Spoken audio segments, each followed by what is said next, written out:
Professor doctor Mohammad Yunus sir interim গভর্নমেন্টের chief adviser. আশা করি তিনি আমাদের মনের মতো করে তিনি আমাদের যে মনের চাওয়া, আমাদের শহীদদের ভাইদের যে পরিবারের যে চাওয়া, আহত যোদ্ধার যে চাওয়া, 20 কোটি জনগণের যে চাওয়া, আশা করি আমাদের জনগণের চাওয়াকে সেই ম্যান্ডেটকে ধারণ করেই সেই জুলাই বিপ্লবের ইশতেহার ঘোষণা করা হবে। গত 2024 সালের 5ই আগস্ট আমরা স্বৈরাচার মুক্ত বাংলাদেশ পেয়েছি।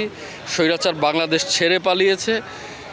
সেই যে 17 বছরের অভিশাপ মুক্ত হলো বাংলাদেশ, কিন্তু সেই অভিশাপ মুক্ত হওয়ার যে আনন্দটা সেটা কেন যেন স্তম্ভিত হয়ে পড়েছে, সেটাই আসলে ঘুরে ফিরে দেখতে পাচ্ছি।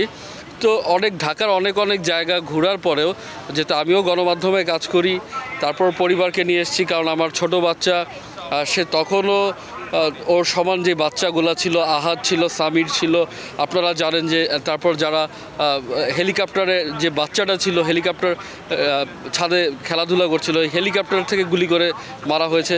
তো এই বাচ্চাদের মনে যে একটা ব্যাড ইম্প্যাক্ট পড়েছে, এই ব্যাড ইম্প্যাক্টগুলো পড়েছে। তো এই বাচ্চারা এখনও সেই ক্ষোভে ফুসছে এবং কালকে 5 তারিখ যে স্বৈরাচার পতন হয়েছে সেটা তারা সশরীরে ওরকমভাবে কিছু দেখতে চায়, ওভাবে উদযাপন করতে চায়। কিন্তু রাষ্ট্র এবং যে রাজনৈতিক দলগুলোর মাঝখানে এত বিভাজন সৃষ্টি হয়ে গেছে, যে কারণে সবাই সম্মিলিতভাবে আরেকবার আমরা সেই স্বৈরাচার বিরোধী দিনটি, যে গণঅভ্যুত্থানের চূড়ান্ত দিনটি এবং যেদিন স্বৈরাচার পালিয়ে গিয়েছে সেই দিনটি আমরা পুরো জাতি একত্রিতভাবে উদযাপন করতে পারবো কিনা সে ব্যাপারে অনেকই সংশয় রয়ে গিয়েছে।